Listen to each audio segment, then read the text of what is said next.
Hello and अस्सलाम वालेकुम everyone. Long time no सी।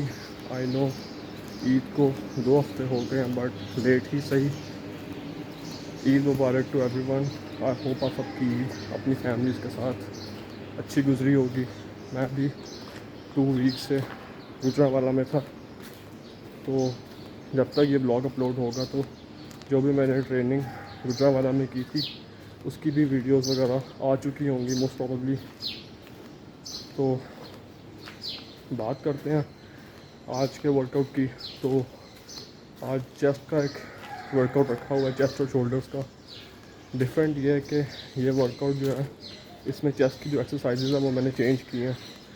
जो फर्स्ट एक्सरसाइज है वो होगी flat bench press with a rod या विद अ बारबेल, और जो सेकंड एक्सरसाइज है वो होगी बैक डेक।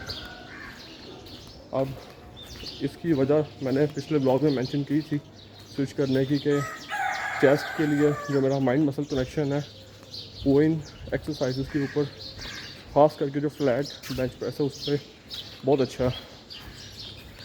वेयर जो बैक डेक है वो मैंने रिसेंटली उसकी फॉर्म अपनी बहुत इम्प्रूव की, और उसके बाद जो कॉन्ट्रैक्शन और जो स्ट्रेच है उस एक्सरसाइज के अंदर वो मुझे बहुत अच्छा फील होता है।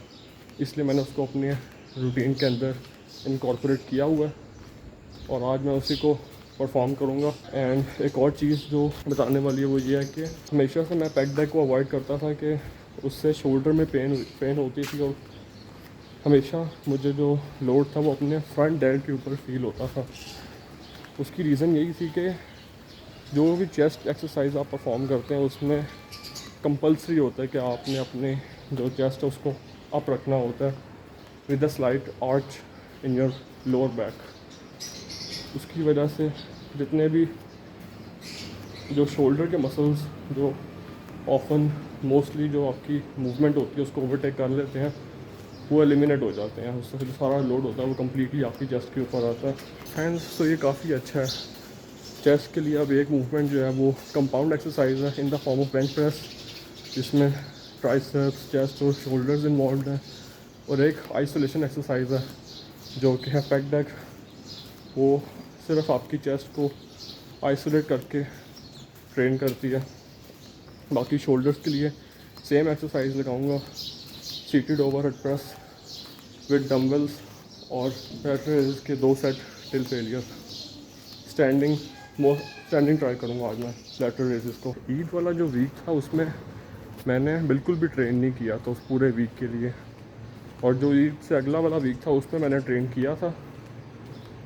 तो उसी के जो क्लिप्स हैं वो मैं डालूँगा अपनी अगली वीडियो के अंदर। वापस आ रहा हूँ ना, तो 1 हफ्ते के गैप के बाद वो चीज़ फील होती है। एंड आई डोंट नो मेरी पानी की बोतल के साथ क्या मसला है, ये बहुत लीक करती है हर टाइम। मैंने अभी बैग में रखी हुई है तो मुझे फ़ील हो रहा है कि गीली हो गई है बैग। बॉटल भी मुझे नहीं लेनी है अब सून। अभी फ़िलहाल जिम बंद है, थोड़ा सा जल्दी आ गया, 10 मिनट हैं 6 बजने में। तो बात करते हैं कि आज मेरा लास्ट एग्ज़ाम है यूनिवर्सिटी का, इंग्लिश का प्रॉफ है। इसके बाद जो मेरे फर्स्ट ईयर के एग्ज़ाम्स हैं वो ख़त्म हो जाएंगे। फाइनली थोड़ा सा आराम मिलेगा। उसके बाद फाइनली मैं एक केयर फ्री माइंडसेट के साथ अपने जितने भी आगे आने वाले व्लॉग्स हैं उनको रिकॉर्ड कर पाऊँगा। And I have a lot of things plan, so stay tuned for all the vlogs जो आगे आने वाले हैं। भाई ऊपर से यूनिवर्सिटी में इंग्लिश कौन पढ़ाता है यार, इंग्लिश बोलने तक रखो, अब इंग्लिश में वो वर्ब और वो नाउन शाउन घुसाए हुए हैं इस यहाँ पर आगे भी। अगर यही करना तो फिर I hate English as a subject. बोलने की हद तक ठीक है, उससे ऊपर लेके जाने की ज़रूरत नहीं है। ऐसे शैसे और ये लंबी लंबी चीज़ें लिखना। बाय द वे एक और चीज़ जो मैं अपने वर्कआउट्स में चेंज कर रहा हूँ वो ये है कि अब मेरा जो स्प्लिट है उसके अंदर मैंने वर्कआउट्स को इस तरह शफल किया कि जो संडे है उसको इंस्टेड ऑफ मेरे आर्म्स मैं कोशिश करूँगा कि अब बैक आए।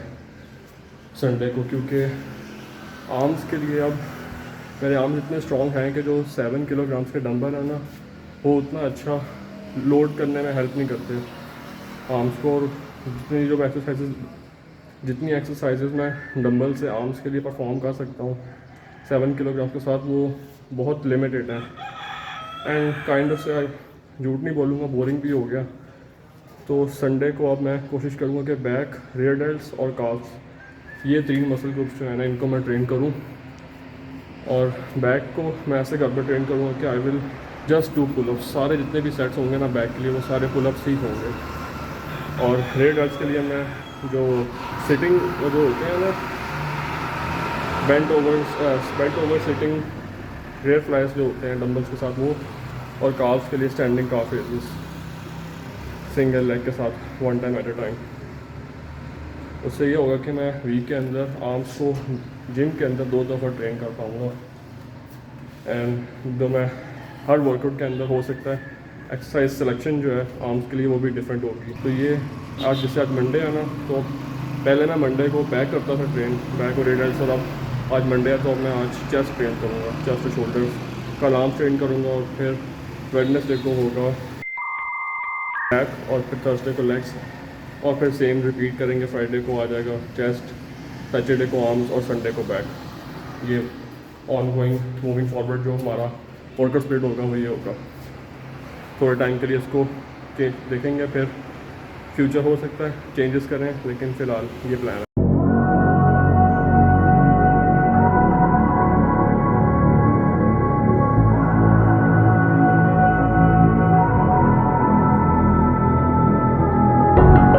How did you find a way to run from the city of the sun? You could have stayed, it's only over when the day is done. I never knew you was a runner, yeah. I mistook you for a son. It don't matter what we think when it's all over, 'cause this is our last chance to leave it all behind. Raise your voice and raise your power, yeah. This is our last chance to leave it all behind. Raise your voice and raise your power, yeah.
Workout से हो गया फारिग।